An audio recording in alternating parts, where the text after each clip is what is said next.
भारतीय ऋषि और मुनि मात्र तपस्वी एवं त्यागी ही नहीं थे, उनके कुछ प्रयोगों, व्रतों, उपवासों, अनुष्ठानों के विधि विधान एवं निर्देशों से तो प्रतीत होता है कि वे बहुत ऊंचे दर्जे के मनोवैज्ञानिक और सामाजिक विचारक भी थे। अब ज्येष्ठ मास, मई जून में जब गर्मी अपने चरम पर हो, ऐसे में निर्जला एकादशी का नियम निर्देश केवल संयोग की बात नहीं हो सकती।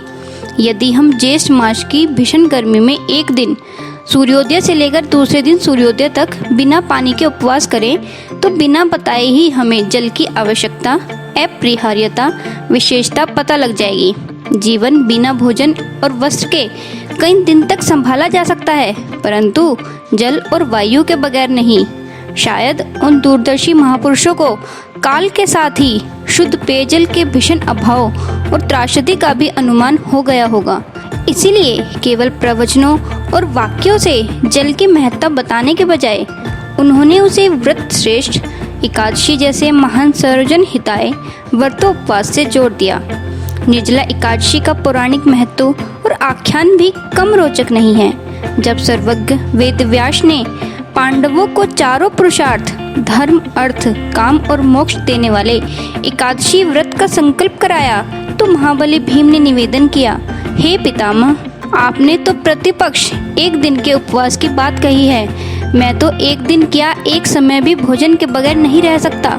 मेरे पेट में वृक नाम की जो अग्नि है उसे शांत रखने के लिए मुझे कई लोगों के बराबर और कई बार भोजन करना पड़ता है।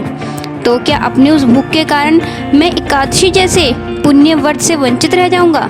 पितामह ने भीम की समस्या का निदान करते हुए और उनका मनोबल बढ़ाते हुए कहा, नहीं कुंती नंदन, धर्म की यही तो विशेषता है कि वह सबको धारण ही नहीं करता। सबके योग्य साधन व्रत नियमों की बड़ी सहज और लचीली व्यवस्था भी उपलब्ध करवाता है। अतः आप ज्येष्ठ मास की शुक्ल पक्ष की निर्जला नाम की एक ही एकादशी का व्रत करो और तुम्हें साल की समस्त एकादशियों का फल प्राप्त होगा। निसंदेह तुम इस लोक में सुख, यश और वैभव प्राप्त कर मोक्ष लाभ प्राप्त करोगे। इतने आश्वासन पर तो वृकोदर भीमसेन भी इस एकादशी का विधिवत व्रत करने को सहमत हो गए। इसीलिए वर्ष भर की एकादशियों का पुण्य लाभ देने वाली इस श्रेष्ठ निर्जला एकादशी को लोक में पांडव एकादशी या भीमसेनी एकादशी भी कहा जाता है।